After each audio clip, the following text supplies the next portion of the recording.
the Friends of Point Betsie Lighthouse has a mission. It is to provide historical, educational, and environmental stewardship to this site. We've made great inroads on the historical and educational legs of that three-legged stool. Our partnership with our neighbor, the Nature Conservancy, is the last part of our program tonight. May we introduce Alan Zetterberg. Where's Alan? There he is, way in the back there. While Alan is coming up here, he's representing a lot of Zetterbergs. Can we have all the Zetterbergs stand up here tonight? They're missing their patriarch tonight, Steve, who is at home in California and couldn't make it. But everybody standing, wait until you see what we owe them in gratitude. Alan has just been the guy who's been elected to speak for the Zetterbergs.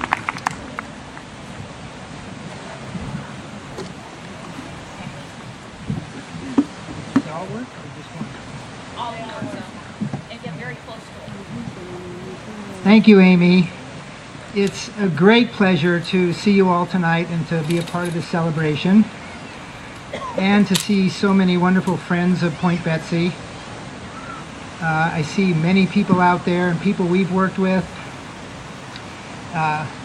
It's nice seeing Mike Quinn, who we spent a lot of time with, and Harry Pitcher and Susie Bolts, and just all kinds of folks who've done so much for the lighthouse over the years. Amy stole my opening line, which was to introduce my family back there. My brother Charles and my sister Dell and many, many kids and significant others are up here with us. As Amy mentioned, my dad couldn't make it. He celebrated his 92nd birthday this past Saturday, but he's at home in Claremont, California. He and Mom made the trip up here every May and then every September, October religiously for years and years and years, and not able to make the trip anymore. I might mention that to the Coasties here, that Dad served on the USS Coast Guard cutter Tiger in World War II in Hilo, Hawaii, and in Pearl Harbor, and also taught at the Coast Guard Academy in New London, Connecticut, just before the war broke out. So we have a lot of Coast Guard roots in the family. Mom passed away this past January 2007, at age 91, and a year ago, this coming Wednesday, we scattered her ashes in one of the high dunes right up here behind the cottages, and we remember her this week. She's here with us in spirit.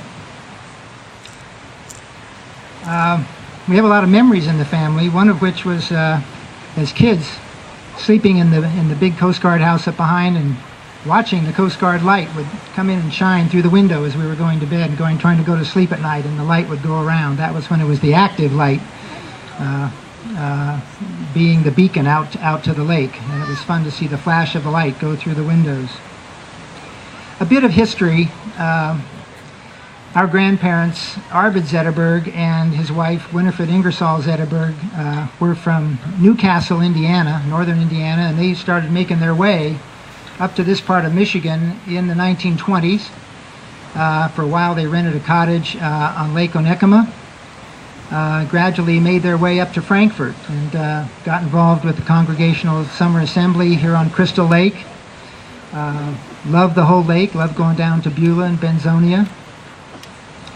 And in 1925, Granddad came to an agreement with a gentleman we know as Old Man Spar, who was an original homesteader on the land out here behind you. And they came to an agreement, and Granddad purchased an original piece of property up here in 1927.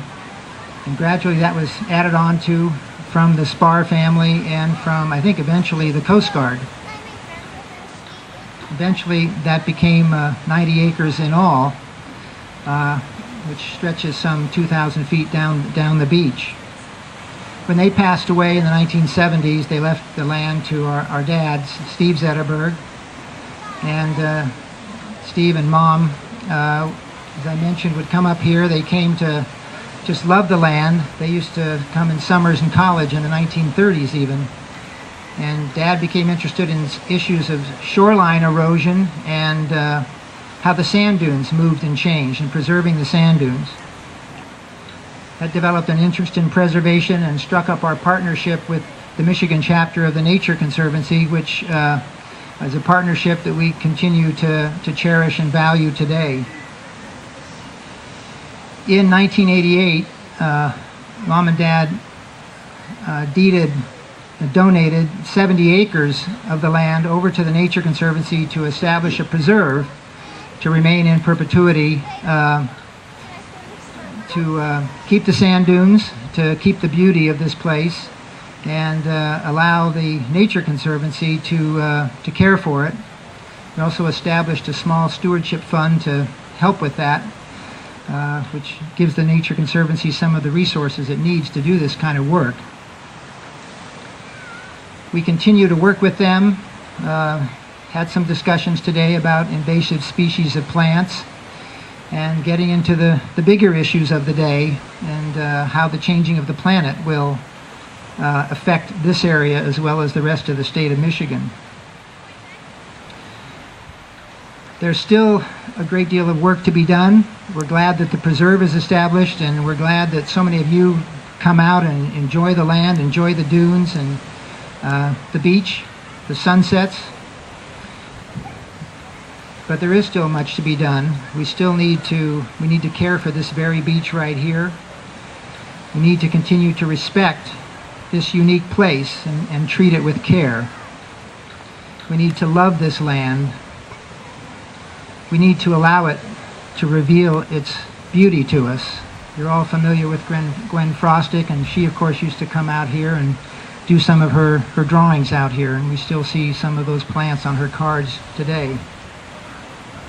There's no better place to watch a sunset or quietly watch the stars at night than here at Point Betsie. The Nature Conservancy came out with a new book this year, which some of you may have seen in the bookstore, Michigan, Our Land, Our Water, Our Heritage. It catalogs many of the special places of the state of Michigan. And Jerry Dennis, one of this area's own special writers, environmental writers, wrote the section on Point Betsie in that book. And I'd just like to close with what he said. When the wind is up, you can stand on the shore of Point Betsie and watch the whitecaps charge the shore. Each wave, as it approaches shallow water, rises, grows steeper, reaches a peak, and throws itself roaring on the beach. The roar is the very sound of the earth being changed. One of the wonders of Point Betsie is that it is constantly changing while changing very little at all. I think that's just a beautiful piece of writing. And from there, it's my wonderful pleasure to introduce a woman who I think is an incredible asset for the state of Michigan and an incredible asset for Point Betsie, and that's Helen Taylor, who's the statewide director for the Nature Conservancy in the state of Michigan. Helen?